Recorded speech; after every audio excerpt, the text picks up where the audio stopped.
Hello everyone, আজকে আমি যাচ্ছি আমার দাদার বাড়িতে, কারণ আমার দাদার বিয়ে। আর অনেকটা জার্নি করার পর অবশেষে আমরা পৌঁছে গেলাম। তারপর রেডি সেডি হয়ে বেরিয়ে পড়লাম জলসইতে, কারণ আমাদের পৌঁছাতে পৌঁছাতে অনেকটা লেট হয়ে গেছিল। আর জলসইতে যাওয়ার সময় আমরা সবাই মিলে এত নেচেছি আর এত মজা করেছি, তা বলে বোঝানো যাবে না। আর এত নাচানাচি করার পর সবার অবস্থা তো খারাপ, সবাই এসে বসে পড়েছে। তারপর সন্ধ্যা নেমে আসায় সবাই চলে গেলাম রেডি হতে। আর রেডি হয়ে বাইরে এসে দেখি সবাই পুরো রেডি হয়ে দাঁড়িয়ে আছে, আর সবাইকে ভীষণ সুন্দর দেখতে লাগছিল। তারপর বরমশাইও চলে এলেন রেডি হয়ে। তারপর আমরাও চেপে গেলাম বাসে বরযাত্রী যাওয়ার জন্য।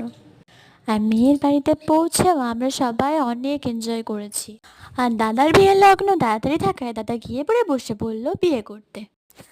আর আমাদের টিমটা তো একবার করে যাচ্ছিলাম দাদার বিয়ে দেখতে, আর একবার করে যাচ্ছিলাম গল্প করতে।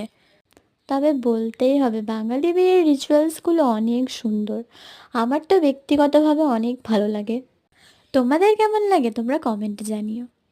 তারপর শুভদৃষ্টি, মালা বদল, একে অপরের পাশে সারা জীবন থাকার কথা দেওয়া, 7 পাকে ঘোরা, সিঁদুর দান, অবশেষে বিয়ে কমপ্লিট হয়ে আমরা চলে গেলাম খাওয়া দাওয়ায়।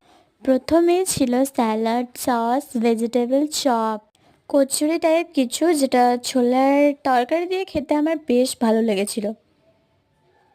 আর এখানে আমি ভিডিও করছি বলে আমার দাদারা তো আমাকে সম্মানে বকাঝকা করছিল। তারপরে পাতে পড়ে গেল ফ্রাইড রাইস আর পনির মশলা, চিকেন কষা, চাটনি, পাঁপড়, মিষ্টি, আইসক্রিম। আর সব খাওয়া দাওয়া শেষে আমরা চলে গেলাম বাড়ি। দেখা হচ্ছে নেক্সট মিনি ব্লগে, ততক্ষণ সবাই ভালো থেকো, টাটা।